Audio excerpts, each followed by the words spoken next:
सभी का एक बार फिर से स्वागत है आपके अपने चैनल डार्क मैथ में। आज की वीडियो में बच्चों हम देखेंगे ब्याज से संबंधित प्रश्न और इस ब्याज से संबंधित प्रश्नों में हम देखेंगे साधारण ब्याज और चक्रवृद्धि ब्याज।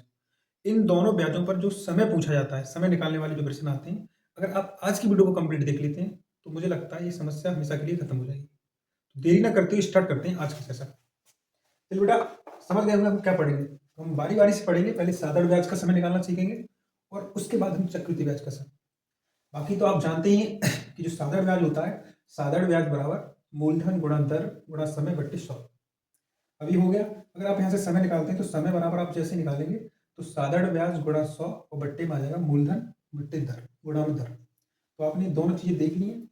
बेटा मैं एक प्रश्न लेता हूँ उसके बाद, ठीक है। तो देखिए, बोर्ड पर आपको एक प्रश्न दिखाई दे रहा होगा कि एक निश्चित राशि साधारण ब्याज पर 10 वर्षों में दोगुनी हो जाती है, समान ब्याज दर पर कितने वर्षों में स्वयं का 3 गुना हो जाएगी।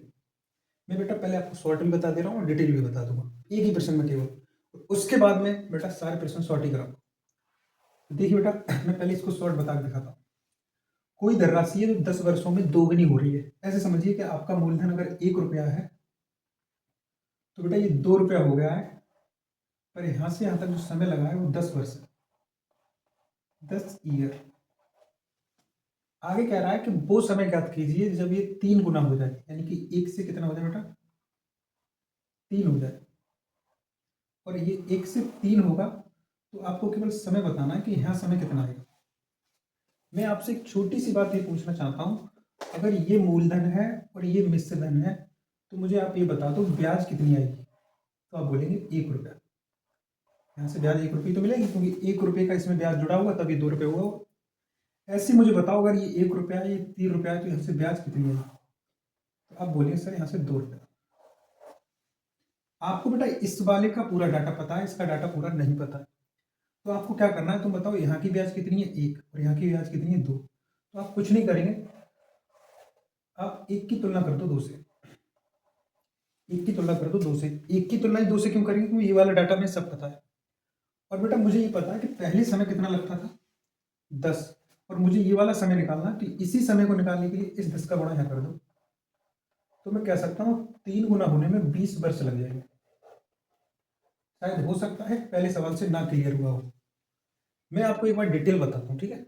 एक ही सवाल में बताऊंगा, बस आप ध्यान से देख लो। Detail solution, detail solution.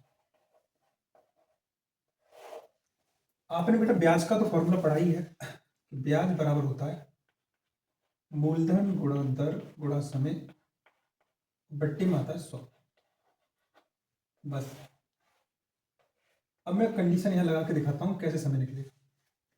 तुम्हें बेटा पहले वाला समय पता है कितना है, तो आप बोलेंगे T1 का मान दिया है सर वो 10 वर्ष है, 10 वर्ष। और कोई राशि दोगुना हुई है, इसका मतलब मैंने वो राशि 1 रुपया मान ली। मूलधन 1 रुपया है बेटा, दोगुना होगी तो दोगुना होने का मतलब है मिश्र धन दोगुना हुआ होगा।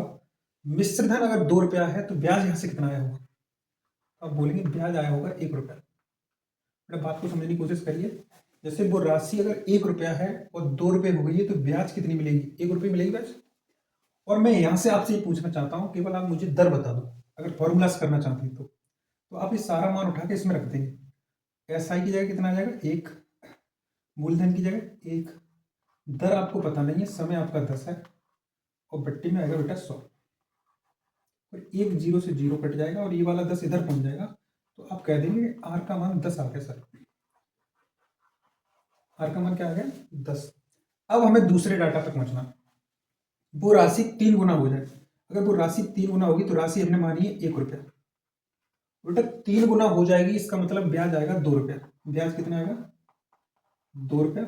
और आपको दर पता है, दर कितनी है 10%, तो अभी निकाला आपने 10। और आपसे दूसरा समय पूछा है तो दूसरा समय आप निकाल सकते। फिर से वही फॉर्मूला लगा दो, ब्याज बराबर मूलधन गुणा दर गुणा समय बट्टे 100। तो ब्याज है 2 रुपया, मूलधन आपका 1 रुपया, दर आपका 10%, समय आपका T2, और बट्टे में बैठाएगा 100।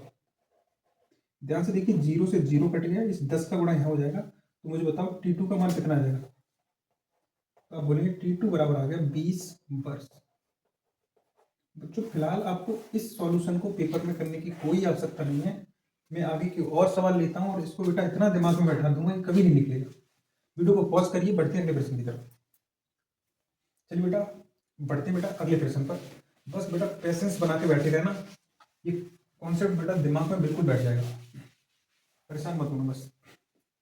क्वेश्चन नंबर दूसरा देखिए, 5 वर्षों में एक निश्चित राशि साधारण ब्याज की दर से स्वयं का 3 गुना हो जाती है, कितने वर्षों में ये 5 गुना हो जाएगी? तो बेटा सिंपल सॉल्यूशन है, कोई राशि शुरू में कितना हो रही है, 5 साल में 3 गुना। तो मैं कह सकता हूँ 1 रुपया थी वो राशि और 3 रुपया हो गई, पर कितने सालों में, 5 साल में। आगे कह रहा है 5 गुना हो जाए, यानी कि 1 रुपया की राशि है 5 रुपया हो जाए, ये वाला समय पूछा है आपसे। आप केवल ये चेक करिए यहाँ पर ब्याज कितने रुपए का है, तो 2 रुपये का, और यहाँ पर ब्याज कितने रुपए का है, तो 4 रुपये का। बस इस वाली की तुलना इससे कर दिया करो, तो ये वाला नंबर हमेशा ऊपर और ये वाला नंबर नीचे, और ये वाला समय का इसमें गुणा करोगे तो ये वाला समय आ जाएगा T2। यहाँ पर 5 लिख दो, 2 से काटोगे 2 दूनी 4, और T2 का मान आ जाएगा बेटा 10, यानी 10 साल लगेंगे और ये धन कैसा हो जाएगा, 5 गुना हो जाएगा। तो यही इसका सॉल्यूशन है, ठीक है। क्वेश्चन आपको समझ आ गया होगा, बढ़ते हैं अगले क्वेश्चन की तरफ। चलिए बेटा एक और क्वेश्चन लेते हैं। देखिए प्रश्न कुछ इस प्रकार से है, एक निश्चित धनराशि 7 वर्षों में 2 गुनी हो जाती है, तो वही धनराशि उसी दर से 4 गुना होने में कितना वर्ष में होगी, कितना वर्ष लेगी? देखिए बेटा सिंपल तरीका जो मैं आपको बता रहा हूँ उसे फॉलो करिए। बेटा 2 गुना होने में कितना टाइम लग रहा है, 1 से 2 गुने में हो रहा है 7 साल। अब कह रहा है 4 गुना होने में कितना टाइम लगेगा, 1 से 4, ये वाला समय आपसे पूछा है कितना टाइम लगेगा। बस आप ये देखिए यहाँ पर ब्याज कितना आ रहा है, 1 रुपया, और यहाँ पर ब्याज कितना है बेटा, 3 रुपया।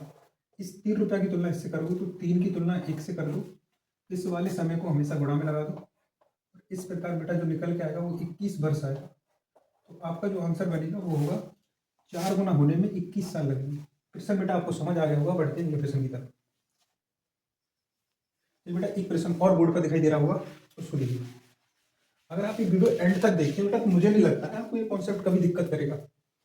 देखिए कोई धनराशि साधारण ब्याज की दर से 4 वर्षों में 3 गुना हो जाती है, वह कितने वर्षों में 7 गुना हो जाएगी? देखना ध्यान से बेटा, 3 गुना होने में कितना टाइम लग रहा है, तो आप बोलेंगे 4 साल।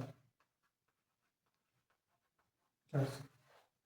सवाल में कह रहा है 7 गुना होने में कितना टाइम लगेगा, 1 से 7, ये वाला समय पूछा है। आप ये देखिए यहाँ पर कितना ब्याज आ रहा है, 2 रुपया, और यहाँ पे ब्याज कितना है बेटा, 6 रुपया। तो इस 6 की तुलना 2 से कर दो और इस वाले को गुणा में लगा दो, 2 से काटोगे तो 2 तिया 6 और 4 तिया 12, बेटा 12 साल लगेंगे और ये 7 गुना हो जाएगा। प्रश्न आपको बेटा भली बात समझ आ रहे होंगे, ठीक है। बढ़ते हैं अगले प्रश्न की तरफ। चलिए बेटा अब इसके बाद हम चक्रवृद्धि ब्याज पे चलते हैं बेटा, उसका समय हम कैसे निकालते हैं, ठीक है। तो यहाँ से स्टार्ट होगा बेटा टाइप 2। तो चक्रवृद्धि ब्याज के सवालों में बेटा समय पूछा जाता है, तो उसको भी हम अपने एग्जाम में जल्दी से जल्दी कैसे करें। देखिए एक प्रश्न लेते हैं, फिर उसको बेटा डिटेल समझा देते हैं और शॉर्ट मेथड बता देते हैं। तो प्रश्न को देखिए ध्यान से, कोई धन निश्चित चक्रवृद्धि ब्याज की दर से 10 वर्षों में स्वयं का 2 गुना हो जाता है, तो उसी निश्चित चक्रवृद्धि ब्याज की दर से वह धन स्वयं का 4 गुना कितने समय में हो जाएगा, ये आपसे पूछा है। तो बेटा पहले मैं आपको इसके 2 सॉल्यूशन दूंगा। पहला सॉल्यूशन को आप शॉर्ट देखिए। मुझे ये बताइए 10 वर्षों में बेटा 2 गुना हो जाता है, 2 गुना का मतलब ये है बेटा वो राशि 2 पर 1 होने में, अरे किसी राशि पे 2 पर 1 की घात चढ़ाओ तो 2 गुना ही बोलेंगे। 2 पे 1 होने में बेटा उसे 10 साल लग जाते हैं, कितना, 10 साल। 10 साल। अब कह रहा है 4 गुना होने में कितना समय लगेगा। तो बेटा मुझे एक बात बताइए, 4 गुना करना है तो बताओ 4 को इसकी तरह लिख सकते हो 2 के आधार मानकर, 2 को आधार मान के, तो आप बोलेंगे लिख सकते हैं सर 2 की घात 2, 2 की घात 2 कितना हो जाएगा, 4। तो बताओ बेटा 1 की वैल्यू कितनी है, 10, तो बताओ इस 2 की वैल्यू कितनी होगी, आंसर होगा 20। और यही सवाल का बेटा आंसर है कि 4 गुना होने में 20 साल लगेगी। मैं आपको बेटा डिटेल बताता हूँ एक बार, देखिए ध्यान से डिटेल कैसे करेंगे इसको।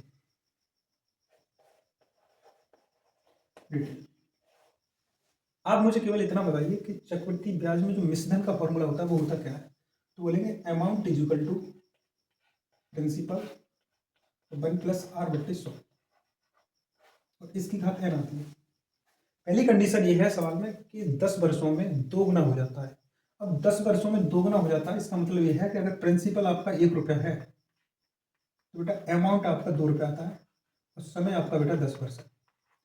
तो पहली कंडीशन की बात है जो मैंने लिखी, बात आप समझ आ रही है। तो बताओ अमाउंट कितना है, 2 रुपया, प्रिंसिपल कितना है, 1 रुपया, 1+r/100, समय कितना बेटा, तो आप बोलेंगे 10 वर्ष। क्लियर। तो यहाँ से इसको एक ही कैलकुलेशन मान लो। अगली कंडीशन कह रहा है कि 4 गुना हो जाए, यानी कि प्रिंसिपल तो आपका एक ही रहे और अमाउंट आपका 4 हो जाए। तो आपसे समय पूछा कि समय कितना लगेगा। अगर हम डिटेल करते हैं तो ये सब फॉलो करना होगा। तो इसी में बेटा फिर से मान रख दो। बताओ प्रिंसिपल का मान तो बेटा बन ही आएगा, r/100 आएगा, और इस बार समय पूछा तो यहाँ टी आएगा, और इस बार अमाउंट कितना है तो आप बोलेंगे 4 आएगा। अमाउंट कितना आ जाएगा बेटा, 4 आ जाएगा। अब देखो यहाँ से करना क्या है, इस 4 को हम ऐसे लिख देंगे 2 की घात 2 और बराबर में बेटा 1+r/100 की घात t। तो मुझे बताओ इस 2 की जगह मैं इतना रख सकता हूँ, इस 2 की जगह इतना, इस 2 की जगह ये रख सकते हैं या नहीं रख सकते हैं। इसकी जगह 2 की जगह ये रख दो। अब 2 की जगह रखोगे तो 2 की घात अलग रहेगी वो, तो लिखिए 1+r/100, इसकी घात आएगी बेटा 10। अभी 10 तो आ गई इस 2 की वजह से, इस पे भी तो 2 लगा है, उसको बेटा गुणा में लगा दो, उसको बेटा गुणा में, इस 2 की वजह से तो केवल इतना आएगा 1+r/100 की घात 10। अब जो 2 बचा है वो गुणा में आ जाएगा, बराबर में क्या है, बराबर में तो यही मान है 1+r/100 और इसकी घात बेटा टी। ध्यान से देखिए ये नंबर कट जाएगा यहाँ पर, और टी का मान बेटा कितना आ जाएगा, 20 वर्ष। तो तुम मुझे बताइए आप इस तरह से करेंगे या इस तरह से। इसलिए बेटा मैं इसको तो बेटा मना करता हूँ, इसको आपको करना नहीं है। बाकी डिटेल से मैंने आपको बताने की कोशिश की है, आगे के सारे सवाल इसी से बनाएंगे। बढ़ते हैं अगले प्रश्न की तरफ। चलिए बेटा अब लेते हैं बेटा प्रश्न आगे।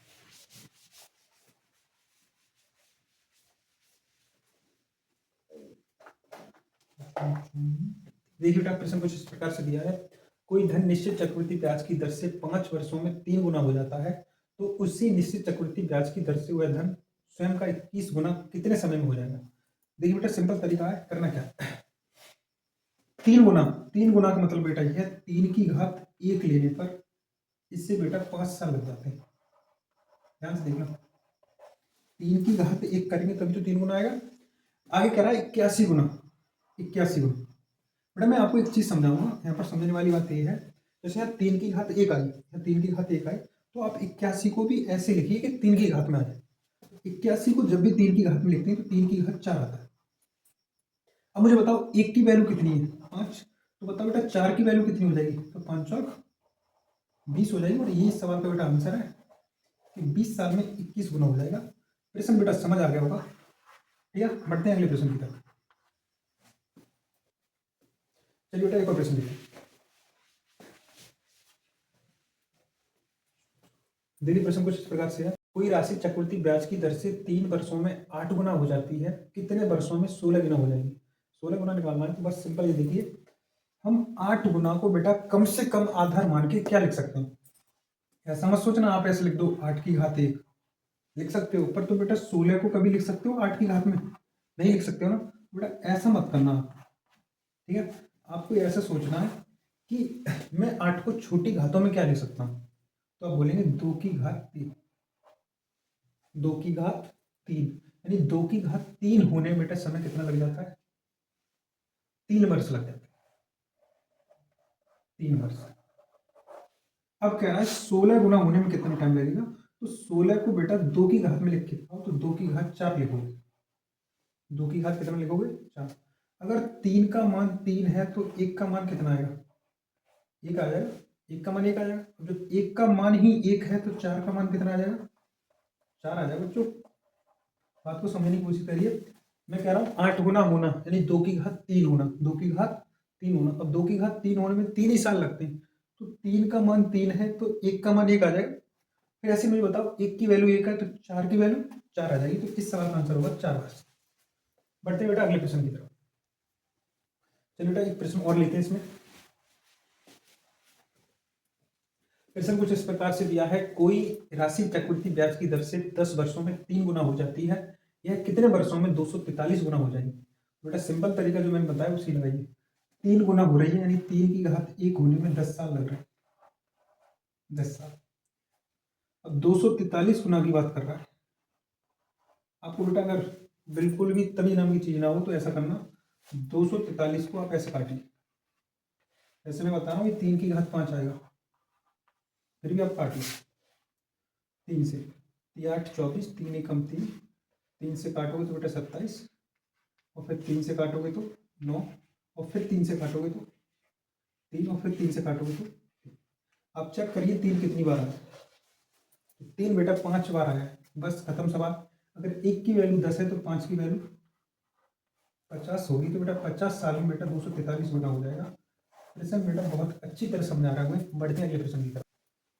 चलिए बेटा एक प्रश्न और लेते हैं इसमें, बाकी कॉन्सेप्ट तो बेटा क्लियर हो गया होगा, बस आपको कमेंट करके बताना है कि आपका कॉन्सेप्ट क्लियर हुआ या नहीं। ठीक है, देखिए, यदि कोई राशि चक्रवृद्धि ब्याज से 4 वर्षों में 3 गुना हो जाती है तो समान ब्याज दर पर वह राशि कितने वर्षों में 81 गुना हो जाएगी? तो देखिए बेटा 3 गुना होने में 4 साल लगता है, 4 साल। बोला 81 गुना होने में कितना टाइम लगेगा, तो मतलब 81 को क्या लिख दोगे, 3 की घात 4 लिख दोगे। अगर 1 की वैल्यू 4 है तो 4 की वैल्यू 16 हो जाएगी। तो यही सवाल का बेटा आंसर है। मुझे नहीं लग रहा बेटा इसमें 30 सेकंड लगेंगे। तो प्रश्न बेटा आपको अच्छी तरह से समझ आ रहा है, बढ़ते हैं अगले प्रश्न की तरफ। चलिए बेटा बढ़ते हैं। बेटा आज की वीडियो में हमने साधारण ब्याज और चक्रवृद्धि ब्याज से संबंधित समय के जो प्रश्न थे उन्हें क्लियर करने की पूरी कोशिश की। ठीक है, और प्रश्न आपको समझ भी आए होंगे। आपको बोर्ड पर ऐसा ही एक प्रश्न और दिखाई दे रहा है, आप ध्यान से देखिए, साधारण ब्याज का है चक्रवृद्धि ब्याज का, दोनों कॉन्सेप्ट आपको बारीकी से सिखाए गए हैं, और कमेंट करके बताइए इसका आंसर कैसा है।